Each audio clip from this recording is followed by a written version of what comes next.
It is such a nice day out today. It's gonna be a busy Saturday for a daily dash. It's a gorgeous day down here. It's 70 degrees, sunny. I got nothing to do all day besides wagon stuff, so I'm gonna get to it. I'm gonna reevaluate the front end after talking to some people. I wanna make sure it's all good, but Nate kind of pointed me in the right direction. Thank you, Nate. That there are some differences in the bolts on those caliper bolts on how that'll fit and if it'll rub or not. And that seems to make sense to me, so I'm going to roll with that.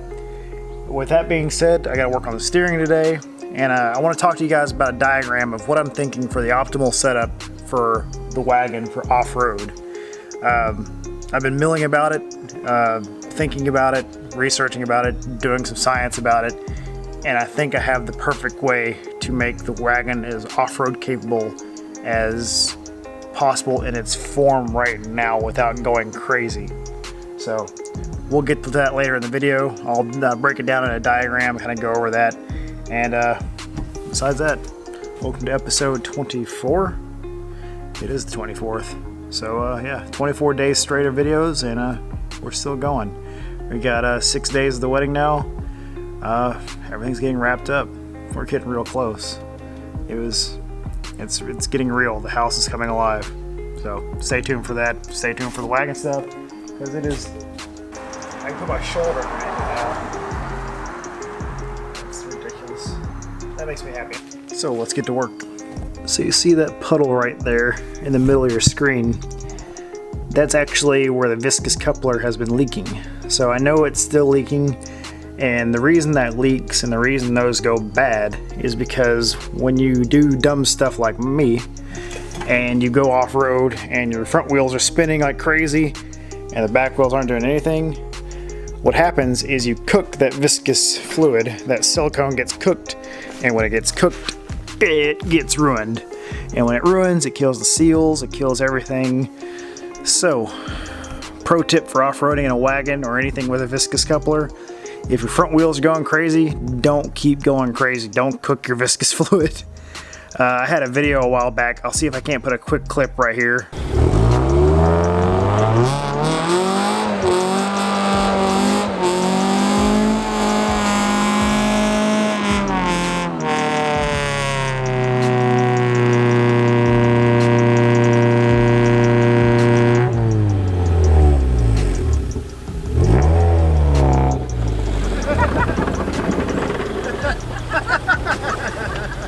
But yeah, me sitting there doing that little burnout and cooking the viscous, that ruined it.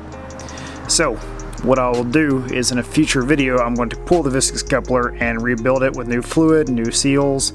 I did some research and found the seals, so I'm going to order those. And I'll do a whole breakdown video of how to do that.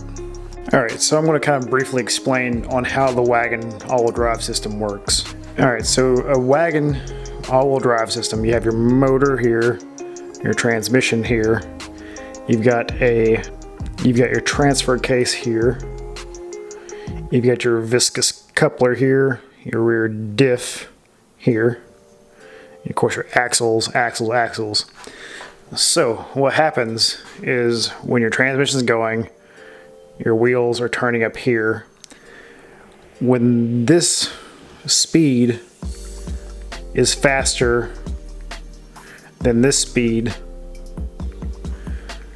this turns and turns a shaft inside this viscous coupler, and it heats up this silicone fluid in here. And there's a clutch pack of, I forget how many clutch packs there are or how many blades there are, or let's say 50. It's around 50 or something like that.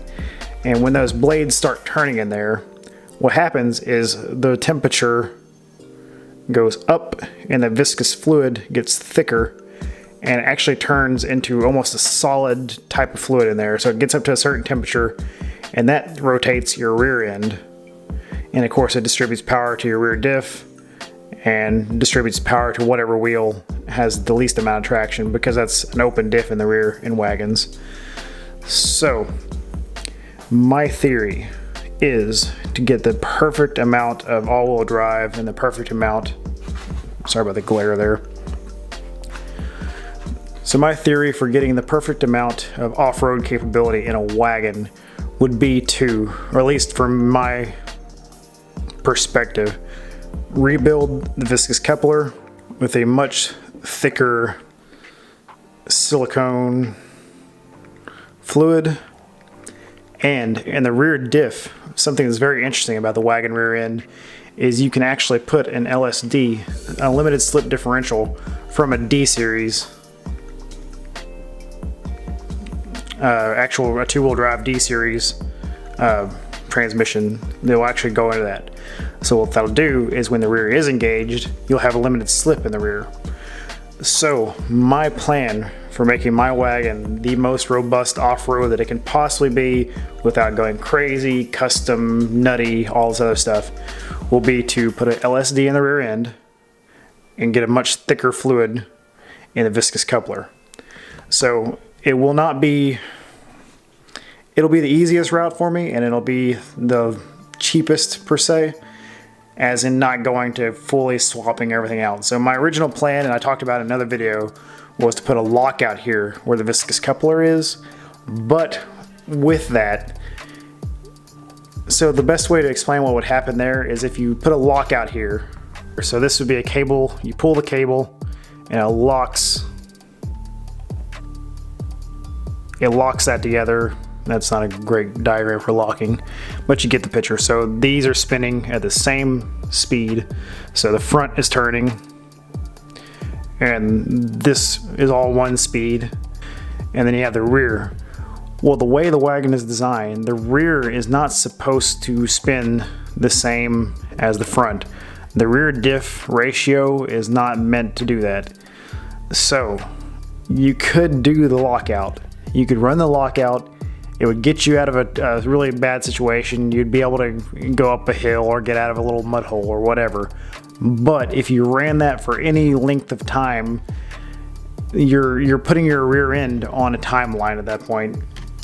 You're eventually setting yourself up for, well, the rear end's going to go out. It's hard to explain, but you will not be able to sustain having the rear end turning as fast as the front. So people that weld their viscous couplers, people that would do a lockout like I had designed, it's not sustainable. Like you could, the rear independent part here is getting that taken care of. So what you need to do is, what I'm thinking about designing is either doing a center differential, much like a Subaru or some of those other cars have, that will torque split between these two and then allow your rear end to be at a different gear ratio.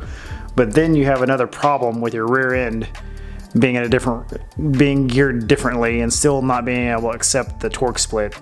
So when I do a center diff, what I'll end up having to do also is probably running a different rear differential. So like I said, that'll be the expensive part, that'll be a hard part, but I think I have the math kind of figured out what I need to do and what parts I need to get.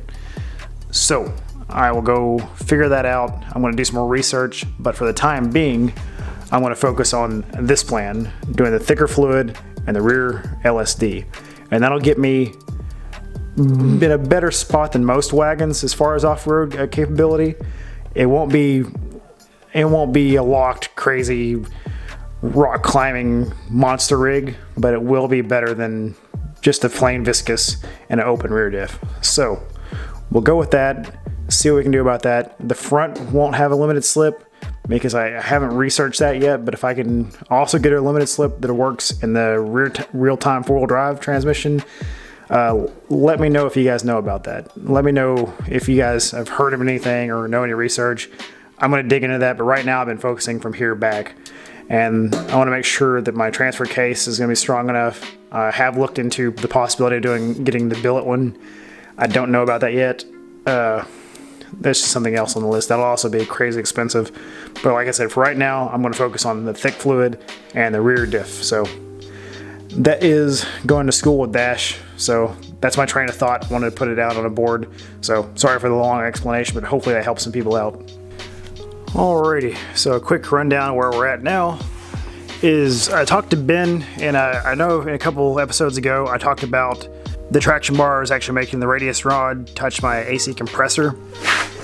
And I talked to Ben, and he came up with a solution and sent me some 1-inch spacers for the innovative traction bar. And as you see, it's kind of hard to see with the light as usual, but they're in, and using the stock bolts even, I had plenty of bite to still go up into the frame. And you can see it clears with much daylight now. And the angles here on the radius arms where they actually bolt to the lower control arm, they all feel good, they all look good. It's all bolted up, snugged down real tight. And that's looking pretty good now. And I think I'm fixing to set it back down on the ground with all four wheels again. Yeah, put this back up. Lines for the power steering. Besides that, I got the steering knuckle back on. It is attached. And I think it's good to go. Yeah, I'm gonna get it back together and see where we're at now.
So a lot of progress went on today. I didn't expect to drive the wagon in and out of the garage, but I will take that victory. So today was a good episode. We got a lot of things done. Talking about the whole, I can't really see because of the glare, the whole viscous coupling setup and all-wheel drive stuff. That's an open discussion, so if you guys have any input, let's talk about it in the comments. As far as checklist of what needs to happen with the wagon, the steering is still not great. It's still way too tight. It hits a point and skips. So something's bound up, something's not right with the way I have the steering set up yet. So I want to address that. That's definitely number one for driving it.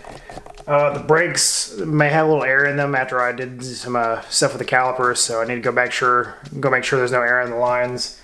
Alignment, I'm gonna work on my garage alignment, just getting it, eyeball it before I go take it to the actual alignment shop to get taken care of. E-brake, the e-brake was not good before I did this, and now it needs to be addressed. I need to fix the e-brake.